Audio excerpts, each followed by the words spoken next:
नमस्कार साथियों, NMF news देख रहे हैं आप। आपके साथ मैं हूं अनुपम प्रसून। 6 महीने में मोदी देश के प्रधानमंत्री नहीं रहेंगे। 6 महीने में मोदी को कुर्सी से उतार दिया जाएगा। पूरे देश में मोदी को हटाने का माहौल बन चुका है। मोदी वोट चोरी करके प्रधानमंत्री बनते हैं। मोदी 6 महीने के बाद कभी भी कुर्सी से उतार दिए जाएंगे। समझ लीजिए कि मोदी की उल्टे दिन अब आ चुके हैं। ये हम नहीं कह रहे, ये सारी बातें कही है मल्लिकार्जुन खड़गे ने। कहां? तो पटना के गांधी मैदान में जो वोटर अधिकार यात्रा का समापन हो रहा था और उसके बाद जो इंडिया अलायंस के लोगों ने बात कही मंच से, अनजाने में ही सही, उन तमाम लोगों के बीच से खड़गे साहब ने वो बात बता दी है जिसकी तैयारी पूरा विपक्ष कर रहा है। हम इस वक्त देश में क्या हो रहा है ये आपको बताना चाहते हैं। मोदी को हटाने के लिए कितनी बड़ी साजिश चल रही है और कैसे कैसे बड़े प्रयोग हो रहे हैं ये भी आपको जरूर जानना और समझना चाहिए। हम जब ये बात कह रहे हैं तो यहां एक चीज आपके सामने स्पष्ट कर देना चाहते हैं।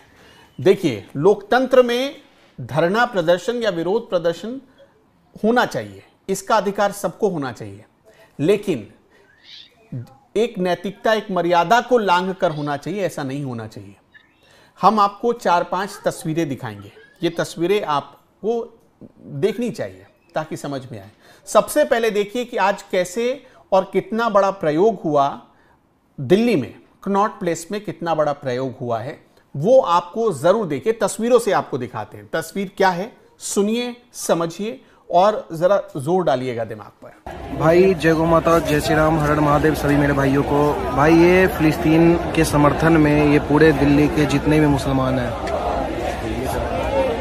सब लोग आए हुए हैं और कड़वला कड़वला स्लोगन दे रहे हैं। और आप यहाँ देख सकते हैं, ऐसा नहीं है कि यहाँ पे सिर्फ हम लोग की उम्र के नौजवान वगैरह हैं। यहाँ देख सकते हैं छोटे छोटे बच्चे को भी परिवार लेके आए हैं। ये दुर्भाग्य है हमारे देश का कि देखिए ये लोग कितने यूनाइट है, सब एक साथ आके, वो भी दूसरे देश फिलिस्तीन का समर्थन कर रहे हैं और हम लोग अपने देश का भी इतने लोग भीड़ जुटा कर हमने का फोटो समर्थन नहीं ले पाते। हमने का फोटो ये देखिए, ये देख लीजिए भाई हिंदुओं, देख लो इस वीडियो को। ये दिल्ली का नज़ारा है और ये दिल्ली में भीड़ देख सकता है। कम से कम 10 लाख के आसपास यहाँ पे भीड़ आया हुआ है। आधा घंटा 1 घंटा से कंटिन्यू ये भीड़ चल रहा है। ये बस हिंदू के लिए एक सबक है। देख लो कि ये लोग दूसरे देश के लिए भी इतना यूनाइट होकर एक साथ सब खड़े होते हैं जात पात को छोड़ के, और हम लोग अपने गौ माता, राष्ट्र, धर्म के लिए भी इतना लेवल में खड़े नहीं होते हैं। देख लीजिए सब एक है। सब देखिए वो छोटा बच्चा, सब छोटा छोटा बच्चा है, औरत भी है। दुर्भाग्य हमारे देश का। तो ये क्या था? दरअसल मुहर्रम का समापन हुआ है। ये शिया समुदाय के लोग थे, मुहर्रम का समापन हुआ और कहा जा रहा है कि उसमें फिलिस्तीन के झंडे दिखाए गए, फिलिस्तीन के लिए नारे लगे और ये सब लोग इकट्ठा इसलिए हुए थे कि फिलिस्तीन का समर्थन किया जा सके। कुल मिलाकर बात ये कहने की कोशिश की गई। दूसरी चीज, अच्छा एक चीज हम और आपको यहां स्पष्ट कर देना चाहते हैं कि ये सोशल मीडिया से ली गई वीडियो है, तो हम इसकी जिम्मेदारी बिल्कुल भी नहीं लेते हैं। दूसरी चीज कि अब खड़गे साहब क्या कह रहे हैं वो सुनिए, वो भी आपको बहुत ध्यान से सुनना चाहिए कि कैसे वो सरकार गिराने की बात कर रहे हैं। ये डबल इंजन की सरकार 6 महीने के बाद नहीं रहेगी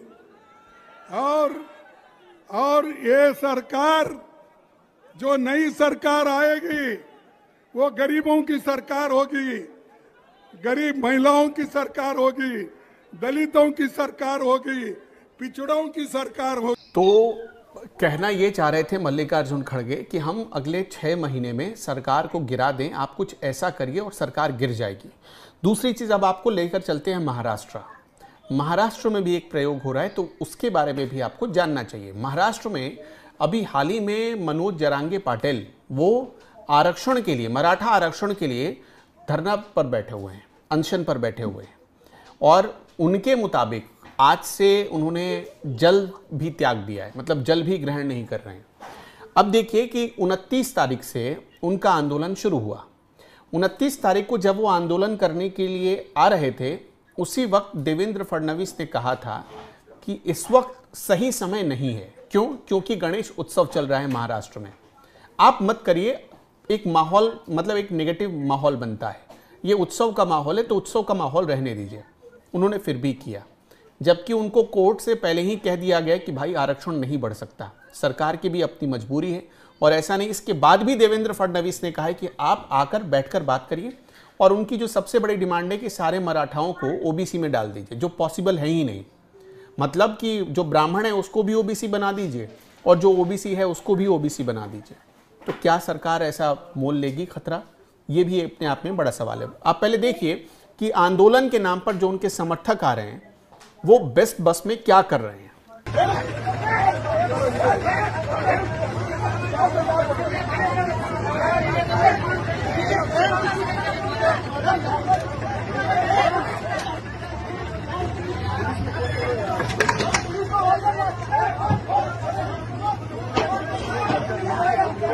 मेरा तो वही काम है।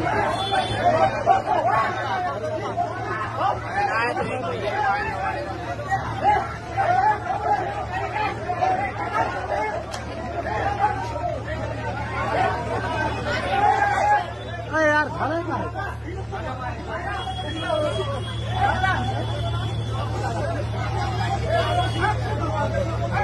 गाड़ी का शुरू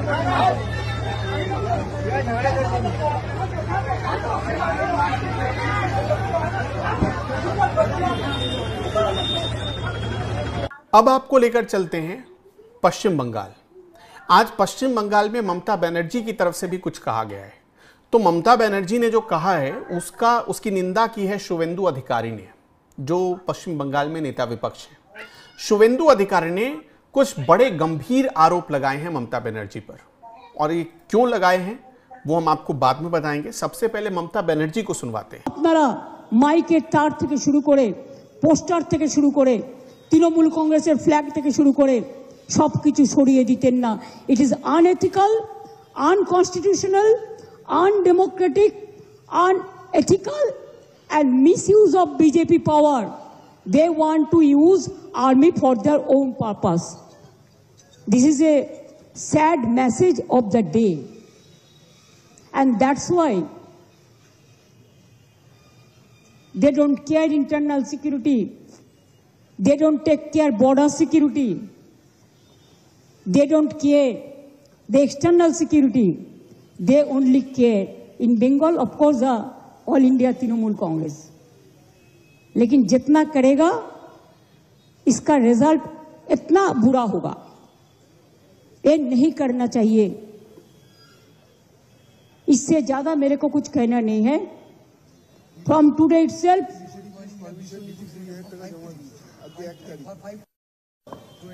हम 20,000 रुपीज जमा भी किया। देखो, this is the permission, security money, and today is a fast.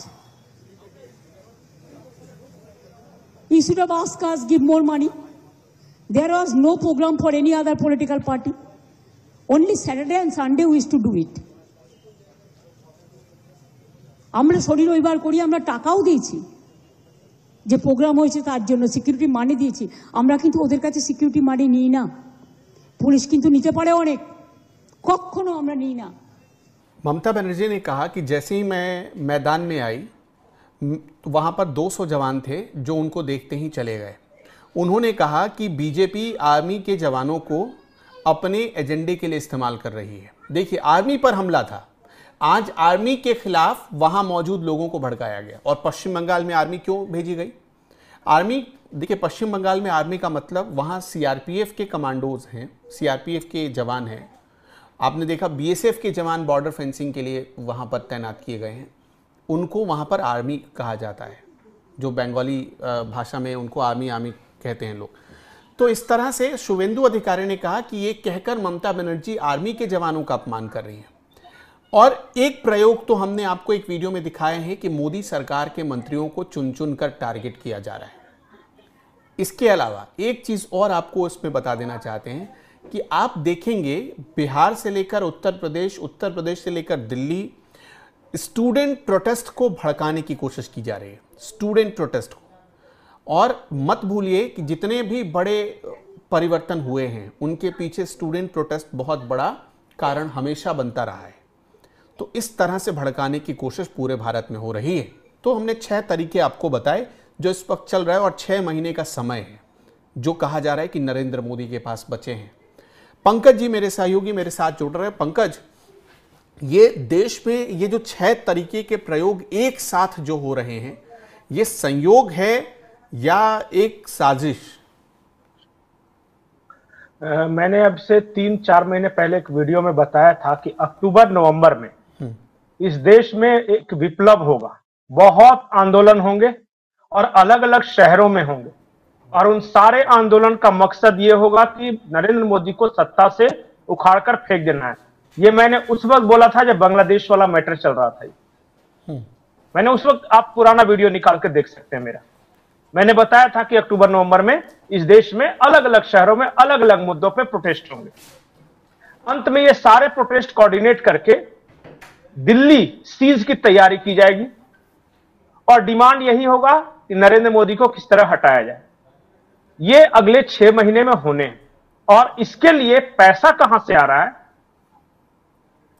वो मैं अभी एक ट्वीट आया है डोनाल्ड ट्रंप का, और मैं चाहता हूं कि डोनाल्ड ट्रंप के उस ट्वीट की भाषा देखिए और ये सोचिए कि आज डोनाल्ड ट्रंप का ट्रेड जो सलाहकार है वो ये कह रहा है कि ब्राह्मणों ने फायदा उठाया और दूसरे लोगों को उसकी खिलाफत करनी चाहिए। सोर्स वहां है, मुद्दे अलग अलग हैं, और आप बोलिएगा तो मैं सारे मुद्दों के बारे में बता दूंगा। एक जो जातिवादी भावना है उसको भारत में भड़काया जा सके। यहां ब्राह्मणों के नाम पे दूसरे लोगों को भड़काया जा रहा है, फिलिस्तीन के नाम पे मुसलमानों को भड़काया जा रहा है, आरक्षण के नाम पे मराठाओं को भड़काया जा रहा है, और बंगाल में आर्मी के खिलाफ मोर्चा खोला जा रहा है, और बिहार में आप देख ही रहे हैं क्या कुछ चल रहा है, वोट चोर चुनाव आयोग के खिलाफ गद्दी छोड़ ये सब चल रहा है। और बिहार की धरती से ऐलान किया जा रहा है कि अगले 6 महीने में नरेंद्र मोदी की सरकार नहीं रहेगी। ये सारे प्रयोग जो किए जा रहे हैं वो कोऑर्डिनेटेड हैं। आज आपको टुकड़ों में अलग अलग दिख रहे हैं, लेकिन रुकिए, ठहरिए, नवंबर दिसंबर आने दीजिए। 2026 का जनवरी इस देश की राजनीति के लिहाज से एक डिसाइडिंग मोड होगा। अगर बच गए नरेंद्र मोदी तो ये देश कहां जाएगा, कैसी तरक्की कोई नहीं कर सकता। लेकिन अगर ये आंदोलन सफल हुए और बांग्लादेश की तरह तख्ता पलट हुआ तो उसके बाद भी सोच लीजिए कि क्या होगा।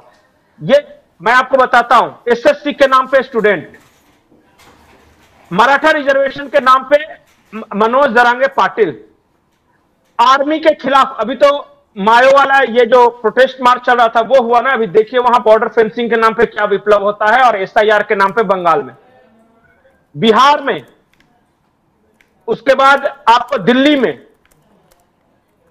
ये जितने भी बड़े शहर है। अच्छा, चेन्नई में पता है चेन्नई में क्या हुआ है? तमिलनाडु में, चेन्नई में तमिलनाडु की सरकार धड़ल्ले से मंदिरों की संपत्ति को इधर उधर यूज कर रही थी। अभी मद्रास हाईकोर्ट का आदेश आया है परसों, यह कहा गया है कि मंदिरों की संपत्ति सरकार की पर्सनल संपत्ति नहीं है, वो लोगों ने दान दिया है और लोगों की भलाई के लिए दान दिया। आप स्विमिंग पूल, होटल, रोड, सड़कें नहीं बना सकते। इस बात के खिलाफ स्टालिन की पार्टी ने प्रोटेस्ट मार्च का ऑर्गेनाइज किया है, हम आप प्रोटेस्ट करेंगे। अच्छा, हाईकोर्ट का फैसला उसके खिलाफ? हाँ, और वो गाली दे रहे हैं बीजेपी को कि बीजेपी के हिंदुत्ववाद के खिलाफ द्रविड़ियनवाद का आंदोलन, शंखनाद। बताइए, तो ये चेन्नई में हो रहा है, कलकत्ता में हो रहा है, मुंबई में हो रहा है, दिल्ली में हो रहा है, पटना में हो रहा है, और ये सब जगह टुकड़ों में हो रहा है। देखिए दिसंबर जनवरी तक इस देश में क्या होता है और कहां से प्लानिंग की जा रही है, कहां से पैसे आ रहे हैं। अगर वो आप अगर चला सके तो समझ में आ जाएगा, क्योंकि आज वो ब्राह्मण के बारे में बोल ही दिया है ट्रेड सलाहकार, और शाम शाम तक ट्रंप ने ट्वीट कर ही दिया है। तो सोचिए कितना कोऑर्डिनेटेड ये है सब कुछ। बहुत बहुत शुक्रिया पंकज जी आपका तमाम जानकारियों के लिए। तो ये जो कुछ भी हो रहा है, ऐसा समझ लीजिए कि कहीं ना कहीं सबके टारगेट पर सिर्फ नरेंद्र मोदी हैं। क्योंकि नरेंद्र मोदी कई लोगों की आंखों में खटकने लगे हैं, चुभने लगे हैं। जी नहीं, नरेंद्र मोदी ने खुद कहा था कि मैंने कितना बड़ा जोखिम लिया है, ट्रंप के ऑर्डर को इग्नोर करके बोला था कि नहीं, मैंने बहुत बड़ा जोखिम लिया है, लेकिन मुझे पता है कि मैं इस देश के लोगों के भरोसे वो जोखिम उठा रहा हूं।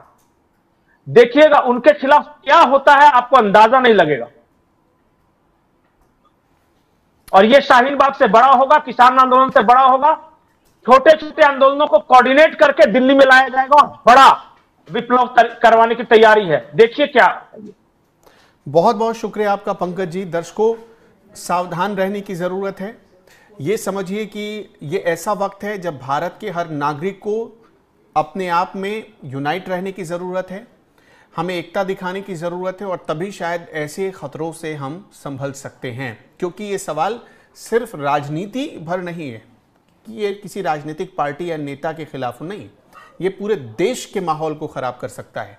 इसलिए ज़्यादा सावधान रहने की ज़रूरत है। और इस देश में आप भी रहते हैं, हम भी रहते हैं, और देश का सवाल जब आता है तब वहाँ कोई पार्टी नहीं चलती, वहाँ देश प्रेम की भावना चलती है। जैसे हम पाकिस्तान के खिलाफ एकजुट हुए थे ना, आज वैसा ही दौर आ गया कि अमेरिका के खिलाफ भी एकजुट हों और इस अमेरिकी साजिशों में हम ना फंसे। आपका क्या कहना है, क्या मानना है, हमें ज़रूर कमेंट करके बताइएगा। इस वीडियो में इतना ही। नमस्कार।